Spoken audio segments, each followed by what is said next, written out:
Hey guys, my name's Sam and today I'm going to carry on with the tutorial on Photoshop, Adobe Photoshop CS3. Last off we were working on the very basic tools, Smooth, Marquee and all these sort of tools. Next tool would be the Slice tool, but that I don't find that's very helpful, so I'm not going to tell you what that is. I'll probably tell you another time, but not now. So first, we're going to go down to the healing tools. This is, yep, the healing tools, obviously, as I just said. So first tool on there is called the spot healing tool. This is a tool which virtually deletes things which are in the photo which you don't want to be there. So if I say I want to go this man, just take it over, and it sort of recreates the back of it. It's not really good for these sort of landmark pictures, but it depends what you use it for, to be honest. So if I just go back and take him away, I'm going to move on to the next tool, which is the healing brush tool. This is another tool which is quite helpful actually. If I just hold the Alt key down and it comes up with this sort of like crosshair, and if I hold it here, it sort of then let go. Then I went over here and it sort of recreates the picture. As you can see, if I went over here, it would recreate the sky where the little arrow is, like the crosshair is, and it recreates it. So it's very helpful if you wanna, yeah, it's just pretty helpful I find. So now I'm recreating the man over here. So yeah, he's now off screen, and it virtually just keeps like that. So that's a very helpful tool, and that's called the healing brush tool. And let me just undo that step. And next tool is the patch tool. I'm not going to really tell you what that is because that's virtually a bigger version of the healing brush. But so next, my Photoshop's going bad, is the red eye tool. This is for if you've ever seen proper photos where people have red eyes. It's virtually this tool. Use it on his hat. It all makes it black. Pretend that was a red eye. So next is the brush tool, virtually where you can paint really by selecting the color down here. Say I wanted blue, I paint blue. So this is virtually another nice little pen tool. And go down here, and this is the pencil tool. You may say it's the same, but you can make it thicker. This is just more jagged and a bit rough edges, so that's that tool. So if I just step backwards, deletes all them stuff. Next is the clone stamp.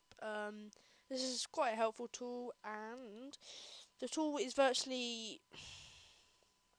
Sorry about guys, I'm just reading off like a sheet this time because I felt like last time I was sort of going a lot. So it's virtually like the healing brush, and if you click Alt, it does this crosshair thing again, and it's virtually exactly the same actually. I say it's the same, but if you guys know what's the difference, please tell me because I really want to know. As you can see, draw over the man again.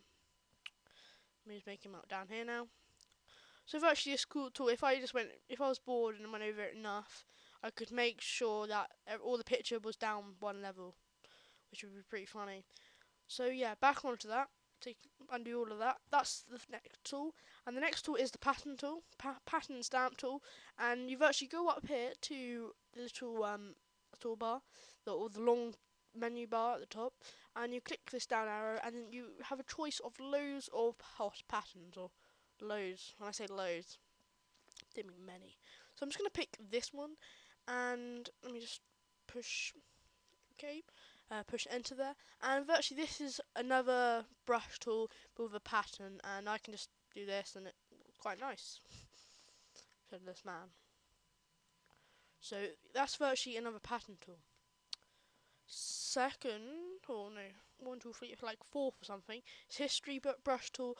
I don't really know much about that tool, but so I've never used it before, and I actually don't know how to use that tool. Next is the eraser tool, the first eraser tool, and this virtually erases anything you go over it. Like if I want to erase this man, I have something against that man. Don't know what it is. Um, Next tool in this selection is the background erase tool. This virtually does exactly the same as the razor, because there's only one layer. Say if we create another layer, I could erase this layer. If say this was a color, you guys don't know about this yet, but if I say this was a color, I could erase it, and the back of it would be coming up. So I'm just going to quickly delete that layer, because that's not really important, and delete this step as well. Well, let me just go back all the steps.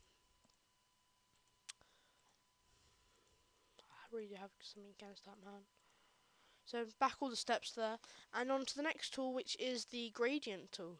This allows you to pick two colours. I'm going to pick black and white, and virtually gives you a different type of little cursor. And I'm just going to drag a whole line down here, and it will virtually just change the whole picture into the colours going into the next colour, which is not really useful on pictures like this because it just destroys it, to be honest. Next is the blur, sharpen and smudge tool. The blur virtually blurs the image a little bit, as you can see. The next one, which is the smudge, no, the sharpen, sharpens the image, making it look pretty unrealistic. And smudge is what I want to show you, is it actually smudges the image by, if I just go across like that, it smudges in the direction you've smudged it. So that's very helpful as well, I find. And the next tool, I'm not going to show you what it is. Oh yes, I am going to show you what it is. It's virtually, the dodge tool is lighting up pixels. It just lightens everything up a little bit. And the burn does the opposite. It darkens all the pixels. And the sponge tool just virtually saturates stuff, making it a bit more natural colours. As you can see, it doesn't really do much on this because it's pretty much natural. Mask tool is virtually a tool on its own, so that'll be in the next tutorial probably. And the text here, if it loads, text is virtually text, horizontal, cross, down, whatever you want to call it. I'm not going to show you what that is because you probably know that. Mouse tool, that's virtually what the mask is and everything's to do with it. And here comes the shape tool. So say I want to draw a rectangle, I hold and drag and it creates the tool at what the colour is. If I put it blue, and if I draw on, it should go blue, but it didn't. So that was a fail on my behalf. So I'm just going to back, and it should be here.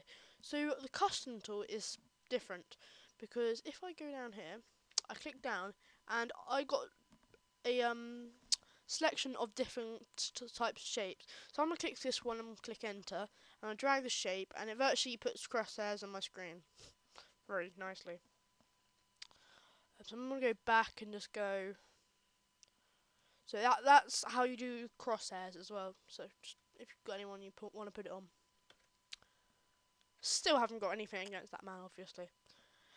This is the note tool. You can write down notes. If I just want to write something here, if I wanted to put like masked objects, I could, and then I'll just save that. But as we don't want to mask anything, that'll just keep it over there, as you can see. And you can just open it up if you want to close it down and you can forget everything, so just put it there. And the other one is called the audio animation. That just records anything if you have a microphone, of course. And this is the eyedropper tool coming next. This is a very, very, very, very helpful tool, I find. It's amazing. If I wanted to like use the brush and try and paint the sky a nice colour, and I couldn't find that colour, all you have to do is click the eyedropper and just click it. And as you can see down here, just keep your eye on there. If I went over to the yellow, it would go yellow. So this would find the exact colour which is on the screen. And now I can go to the brush tool, wherever it is. Brush tool, brush tool, brush tool. Where is it? There it is. No, it's not. Where is the brush tool gone?